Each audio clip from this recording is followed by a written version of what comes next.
এক বাদশার ৪ জন কন্যা ছিল। তারা শুধু সুন্দরীই ছিল না, বরং তাদের মন ছিল অত্যন্ত ভালো, বিনয়ী এবং দয়ালু। তাদের মধ্যে ৩ জনের বিয়ে হয়ে গিয়েছিল, কিন্তু সবচেয়ে ছোট মেয়ে নীলোফার তার অন্য ৩ বোনের চেয়েও বেশি সুন্দরী, বুদ্ধিমান এবং ভদ্র ছিল।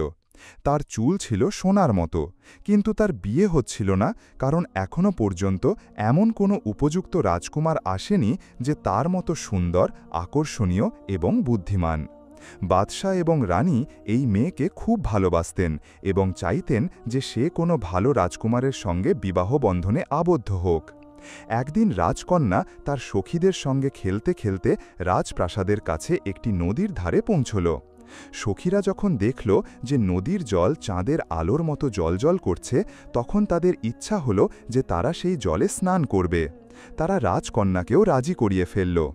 রাজকন্যা তার সখীদের কথা মেনে নিল এবং তারা সবাই নদীতে স্নান করতে লাগল। এই সময় রাজকন্যার কিছু চুল নদীতে পড়ে গেল এবং তারপর তারা সবাই প্রাসাদে ফিরে এলো। রাজকন্যার চুলগুলো ভেসে অন্য এক বাদশার রাজ্যে পৌঁছে গেল এবং একটি পাথরের ওপর আটকে গেল। কাকতালীয়ভাবে সেই জঙ্গলে সেই বাদশার ছেলে শিকার করতে এসেছিল এবং তার বন্ধুরা জল পান করার জন্য নদীর কাছে এসেছিল। এক বন্ধু জলজলে সোনার চুল দেখে অবাক হয়ে গেল এবং সঙ্গে সঙ্গে তা তুলে রাজকুমারের কাছে নিয়ে গেল। রাজকুমার সেই চুল দেখে বিস্মিত হয়ে গেল এবং তা নিজের ঘরে নিয়ে গেল। রানী তাকে খেতে দিলেন, কিন্তু রাজকুমার অস্বীকার করল। সে চুপচাপ রইল, কিন্তু পরের দিন যখন সে জলখাবার এবং চাও নিল না, তখন রানী চিন্তিত হয়ে পড়লেন এবং বাদশাকে বললেন যে রাজকুমার চুপচাপ আছে এবং শিকার থেকে ফিরে আসার পর থেকে কিছুই খায়নি। বাদশা মন্ত্রীর ছেলেকে ডাকলেন এবং বললেন, তুমি রাজকুমারের দুঃখের কারণ খুঁজে বের করো। মন্ত্রীর ছেলে রাজকুমারের কাছে গেল এবং জিজ্ঞাসা করল, তুমি গতকাল থেকে কেন কিছু খাচ্ছ না? তুমি এত চুপ কেন? রাজকুমার প্রথমে এড়িয়ে যাওয়ার চেষ্টা করল, কিন্তু মন্ত্রীর ছেলের বারবার প্রশ্নের উত্তরে সে বলল, আমি সেই মেয়েটিকে চাই যার চুল সোনার। মন্ত্রীর ছেলে বলল, এটা তো কোনো বড় ব্যাপার নয়, আমিও বাদশার কাছ থেকে অনুমতি নিয়ে আসছি। তারপর মন্ত্রীর ছেলে বাদশার কাছে গেল এবং বলল, কাল যখন আমরা শিকার থেকে ফিরছিলাম এবং নদীর ধারে জলপান করতে গিয়েছিলাম, তখন আমরা এই সোনার চুলগুলো পেয়েছি। রাজকুমার এই চুলের অধিকারিণী মেয়েটিকে বিয়ে করতে চায়। বাদশাহ এই কথা শুনে রাজকুমারকে ডাকলেন এবং বললেন, তুমি খাওয়া দাওয়া করো, আমি হুকুম দিচ্ছি যে সোনার চুলের মেয়েটিকে খুঁজে বের করা হোক। এই আদেশের সঙ্গে বাদশাহ কোতোয়ালকে, পুলিশ প্রধান, পাঠালেন যে সে যেন সঙ্গে সঙ্গে মেয়েটির খোঁজ শুরু করে দেয়। কোতোয়াল আদেশ পেয়ে তার সৈন্যদের বিভিন্ন এলাকায় পাঠিয়ে দিল, কিন্তু ১ সপ্তাহ ধরে সোনার চুলের মেয়েটির কোনো খোঁজ পাওয়া গেল না। রাজকুমার যখন এই কথা জানতে পারল, তখন সে অসুস্থ হয়ে পড়ল। বাদশাহ রাজকুমারের অসুস্থতায় খুব চিন্তিত হয়ে পড়লেন এবং ঘোষণা করে দিলেন যে যে কেউ সোনার চুলের মেয়েটির সন্ধান দিতে পারবে তাকে প্রচুর পুরস্কার দেওয়া হবে। পুরস্কারের লোভে অনেকেই খোঁজ শুরু করে দিল, কিন্তু মেয়েটির কোনো সন্ধান পাওয়া গেল না এবং রাজকুমারের অবস্থা আরও খারাপ হতে লাগল। অবশেষে বাদশাহ মন্ত্রীকে বললেন, যদি ১ মাসের মধ্যে সোনার চুলের মেয়েটির সন্ধান না পাওয়া যায়, তাহলে আমি তোমাকে শাস্তি দেব। মন্ত্রী এই কথা শুনে বাড়িতে এসে বললেন, আমার মৃত্যু আসন্ন, কিন্তু আমার বিশ্বাস যে আমি নিজেই সোনার চুলের মেয়েটির সন্ধান পাব। অবশেষে মন্ত্রীর ছেলে চুরিওয়ালার ছদ্মবেশ ধারণ করল এবং নদীর ধারে হাঁটতে শুরু করল। যেখানেই কোনো গ্রাম পেল, সেখানে গিয়ে চুরি বিক্রি করতে লাগল এবং চুরি নেবে বলে ডাকতে লাগল। গ্রামের মেয়েরা এই ডাক শুনে বাইরে বেরিয়ে আসত। মন্ত্রী প্রতিটি মেয়ের চুলও দেখছিল। ২০ দিন কেটে গেল, কিন্তু কোনো সন্ধান মিলল না এবং সে চিন্তিত হয়ে পড়ল যে এবার তার শিরচ্ছেদ হবে। সে দ্রুত যাত্রা করতে লাগল এবং অবশেষে রাজকন্যা নীলোফারের শহরে পৌঁছল। সেখানেও সে চুরি বিক্রি করতে লাগল, কিন্তু সোনার চুলের মেয়েটির কোনো খোঁজ পেল না। যখন সে চুড়ি বিক্রি করত, তখন প্রতিটি মেয়েকেই এই একই প্রশ্ন করল, আমাদের দেশে একটি মেয়ে আছে যার চুল সোনার, তোমাদের এখানেও কি এমন কোনো মেয়ে আছে? মেয়েরা মাথা নেড়ে জবাব দিত যে তারা এই বিষয়ে কিছুই জানে না। একদিন যখন মাস শেষ হতে আর মাত্র কয়েকদিন বাকি ছিল, কোষাধ্যক্ষের মেয়ে তাকে চুড়ি কেনার জন্য ডাকল। যখন সে সেই মেয়েটিকে চুড়ি পরাচ্ছিল, তখন সে তাকে সেই একই প্রশ্ন করল যা সে প্রায়শই মেয়েদেরকে করত, আমাদের দেশে একটি মেয়ের চুল সোনার, তোমাদের এখানেও কি কারো চুল সোনার? মেয়েটি বলল যে সে রাজকন্যা নীলোফারকে চেনে এবং তার চুল সোনার। মন্ত্রীর ছেলে এই কথা শুনে খুব খুশি হল, কিন্তু সঙ্গে সঙ্গে বলল, এটা ভুল, রাজকন্যার চুল সোনালি হতে পারে, সোনার হতে পারে না, তুমি ভুল বলছো। মেয়েটি রাগে বলল, আমি মিথ্যে বলছি না। মন্ত্রীর ছেলে জবাব দিল, যদি না হয় তাহলে কি? এতে মেয়েটি আরও রেগে গেল এবং বলল, যদি আমি তোমাকে রাজকন্যার সোনার চুল এনে দেখাতে পারি তাহলে? মন্ত্রীর ছেলে সঙ্গে সঙ্গে বলল, যদি তুমি রাজকন্যার সোনার চুল দেখাতে পার তাহলে আমি তোমাকে এই দামি চুড়িগুলো বিনামূল্যে দেব, কিন্তু যদি তুমি ভুল প্রমাণিত হও এবং রাজকন্যার চুল সোনা না হয় তাহলে তোমাকে আমাকে বিয়ে করতে হবে। মেয়েটি এই শর্ত মেনে নিল। মন্ত্রীর ছেলে সেখান থেকে চলে গেল। মেয়েটি সন্ধ্যায় রাজকন্যার কাছে গেল এবং কথা বলার ফাঁকে লুকিয়ে একটি চুল ছিঁড়ে নিল। তারপর রাজকন্যার কাছ থেকে অনুমতি নিয়ে বাড়ি ফিরে এলো। পরের দিন যখন মন্ত্রীর ছেলে চুড়ি বিক্রি করতে করতে মেয়েটির বাড়ির কাছে দিয়ে যাচ্ছিল, তখন মেয়েটি তাকে ডাকল এবং রাজকন্যার সোনার চুলটি তার সামনে রেখে দিল। দেখো, এবার বিশ্বাস হয়েছে? মেয়েটি বলল। মন্ত্রীর ছেলে হেসে বলল, সত্যি, তুমি ঠিক বলেছিলে, তুমি শর্ত জিতে গেছ, এবার এই সমস্ত চুড়ি তোমার। মেয়েটি চুড়িগুলো নিজের কাছে রেখে দিল এবং মন্ত্রীর ছেলে সঙ্গে সঙ্গে সেখান থেকে রওনা হলো। সে একটি ঘোড়া কিনল এবং নিজের দেশের দিকে রওনা হলো, কারণ মাস শেষ হতে আর মাত্র 2 দিন বাকি ছিল এবং তার শহর এখান থেকে অনেক দূরে ছিল। মন্ত্রীর ছেলে দিন-রাত ঘোড়া চালিয়ে যেতে লাগল, কিন্তু শহরটি বেশ দূরে ছিল। ওদিকে মাস শেষ হয়ে গেল এবং বাদশাহ মন্ত্রীকে ডেকে জিজ্ঞাসা করলেন, তুমি কি সোনার চুলের মেয়েটির খোঁজ পেয়েছ? বেচারা মন্ত্রী বললেন, মন্ত্রীর ছেলে নিজেই তার সন্ধানে গেছে। বাদশাহ রেগে গেলেন এবং বললেন, মাস শেষ হয়ে গেছে এবং রাজকুমার খুব অসুস্থ, তার বাঁচার কোনো আশা নেই এবং তুমি এখনও কিছু করনি, তাই আজ তোমাকে হত্যা করা হবে। বেচারা মন্ত্রী কাঁদতে কাঁদতে বাদশার কাছে মিনতি করতে লাগলেন, কিন্তু বাদশাহ রাগে বললেন, এটা অসম্ভব। বিকাল 4টায় একটি বড় মাঠে সবাই একত্রিত হল। মন্ত্রীকে ধরে তার হাত বেঁধে বসিয়ে দেওয়া হল। বাদশাহ জল্লাদকে আদেশ দিলেন যে মন্ত্রীর মাথা কেটে ফেলা হোক। জল্লাদ তলোয়ার উঠিয়েছে, এমন সময় মন্ত্রীর ছেলের আওয়াজ এলো, থামো, হত্যা করো না, আমি সোনার চুলের মেয়েটির সন্ধান পেয়েছি। জল্লাদ সঙ্গে সঙ্গে থেমে গেল এবং মন্ত্রীর দড়ি খুলে দেওয়া হলো। মন্ত্রীর ছেলে বাদশার কাছে এলো এবং বলল, এখান থেকে 200 মাইল দূরে বিজুনগর শহর আছে, সেখানকার সবচেয়ে ছোট রাজকন্যা নীলোফারের চুল সোনার।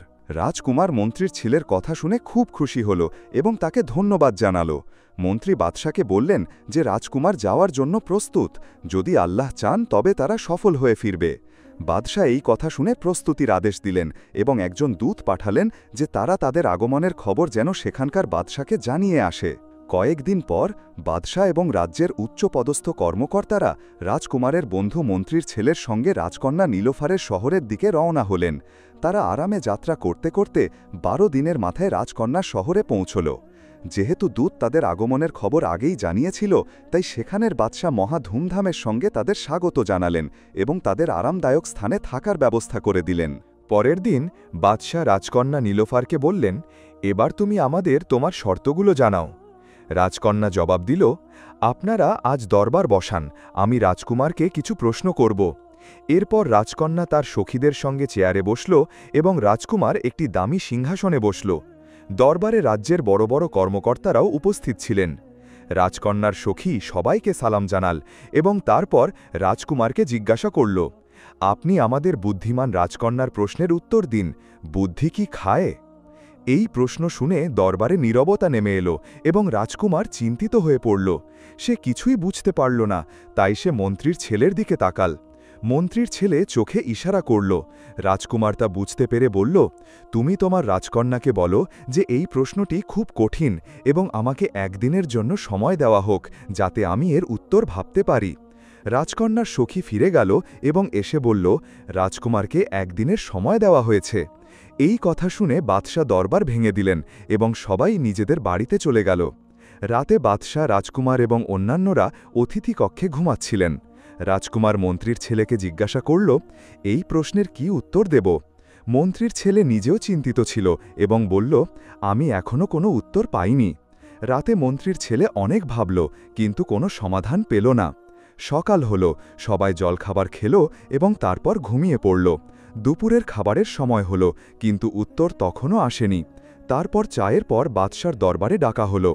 বাদশা এবং তার দরবারের লোকেরা দরবারে পৌঁছল, কিন্তু রাজকুমার দুঃখিত হয়ে খুব কষ্টে উঠল। মন্ত্রীর ছেলে ঘরে বসেছিল। যখন রাজকুমার তাকে নিতে গেল, তখন মন্ত্রীর ছেলের চোখে জল ছিল। রাজকুমার দুঃখের সঙ্গে জিজ্ঞাসা করল, মন্ত্রী সাহেব, আপনি এত দুঃখিত কেন? মন্ত্রীর ছেলে সঙ্গে সঙ্গে দৌড়ে গিয়ে রাজকুমারকে জড়িয়ে ধরে হাসতে লাগল। রাজকুমার জিজ্ঞাসা করল, তোমার কিসের এত আনন্দ? মন্ত্রীর ছেলে চুপি চুপি রাজকুমারের কানে কিছু বলল। এই কথা শুনে রাজকুমার হাসতে হাসতে বাইরে এলো। বাদশাহ দুজনকে হাসতে দেখে প্রশ্ন করলেন, কিছুক্ষণ আগেও তো তোমরা দুঃখিত ছিলে, আর এখন হাসছ, আসল কথা কি? রাজকুমার কানের কাছে গিয়ে আস্তে করে কিছু বলল। এই কথা শুনে বাদশাহ খুশি হলেন এবং হাসতে হাসতে এই সমস্ত লোক দরবারে পৌঁছল। রাজকুমার সিংহাসনে গিয়ে বসল। রাজকন্যার সখী এসে বলল, হে রাজকুমার, আমাদের বুদ্ধিমান রাজকন্যা জানতে চায় যে বুদ্ধি কি খায়। রাজকুমার হেসে জবাব দিল, হে রাজকন্যার সখী, তুমি তোমার বুদ্ধিমান রাজকন্যাকে গিয়ে বলো যে বুদ্ধি দুঃখ খায়। রাজকুমারের এই কথা বলার সঙ্গে সঙ্গে পুরো দরবার করতালিতে ভরে উঠল। সবাই খুশি হয়ে রাজকুমার দীর্ঘজীবী হোক বলে স্লোগান দিল। পরে রাজকন্যার সখী এসে জিজ্ঞাসা করল, হে ভালো, সাহসী এবং বুদ্ধিমান রাজকুমার, আমাদের দয়ালু, হাসিখুশি এবং বুদ্ধিমান রাজকন্যা জানতে চায় যে বুদ্ধি কি পান করে। দ্বিতীয় প্রশ্ন শুনে সেই সব বুদ্ধিমান লোকেরা ভয় পেয়ে গেল এবং সমস্ত দরবারের লোকজন রাজকন্যার প্রশ্ন শুনে অবাক হল। রাজকুমার প্রথম দিনের মতোই আজও একদিনের সময় চাইল এবং দরবার ভেঙে গেল। এই প্রশ্নটি এত কঠিন এবং জটিল ছিল যে সবাই ভয় পেয়েছিল এবং আজ তো মন্ত্রীর ছেলেও বেশ চিন্তিত ছিল। সবাই আলাদা আলাদা উত্তর খুঁজতে লাগল। এভাবে ২৪ ঘণ্টা কেটে গেল এবং দরবারে যাবার সময় হয়ে এলো। কিছুক্ষণ পর একজন লোক ডাকতে এলো এবং এই সমস্ত দুঃখিত এবং নীরব লোকেরা দরবারের দিকে রওনা হল। রাস্তায় বাদশা রেগে গেলেন এবং অত্যন্ত রাগের সঙ্গে বললেন, আমি আগেই বলেছিলাম যে যেও না, কিন্তু এই একগুঁয়ে রাজকুমার কথা শুনল না এবং আজ আমাকে এবং আমার সমস্ত দরবারের লোকেদের এর কারণে লজ্জিত হতে হবে।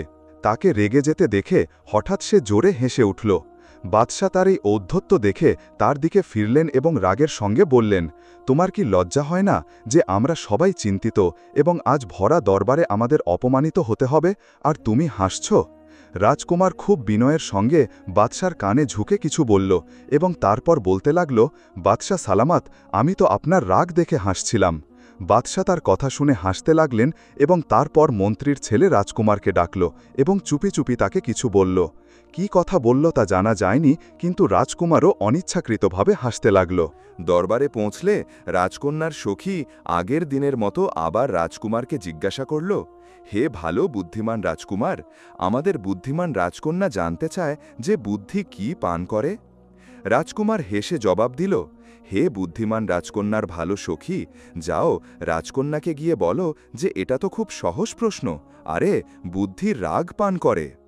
এই কথা বলার সঙ্গে সঙ্গে উভয় রাজ্যের লোকজন আনন্দে লাফিয়ে উঠল এবং জোরে জোরে বাহ বাহ বাহ বাহ বলতে লাগল। কিছুক্ষণ পরেই রাজকন্যা নিজেই বোরখা পরে বাইরে এলো এবং রাজকুমারকে বলল, আপনি আমার দুটি প্রশ্নেরই সঠিক উত্তর দিয়েছেন, এখন আমি আপনাকে আমার তৃতীয় এবং শেষ শর্ত বলছি। এই বলে সে একটি খাঁচা আনতে আদেশ দিল। কিছুক্ষণের মধ্যে একটি বিশাল খাঁচা আনা হলো এবং তার মধ্যে একটি সিংহ ছিল।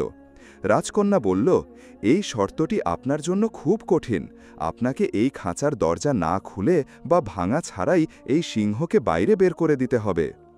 তৃতীয় শর্ত শুনে সবাই অবাক হয়ে গেল। রাজকুমার চিন্তিত হল এবং বাদশাকে বলল, আমিও এই শর্তটি নিয়ে চিন্তিত।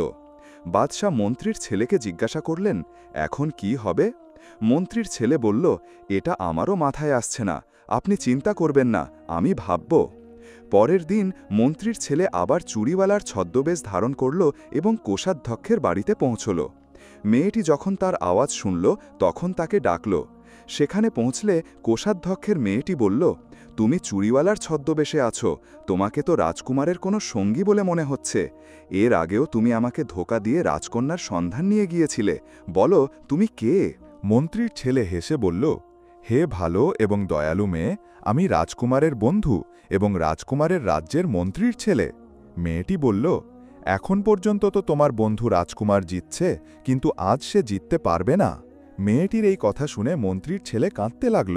মেয়েটি তাকে কাঁদতে দেখে বলল, হে মন্ত্রীর ছেলে, তুমি কাঁদছ কেন?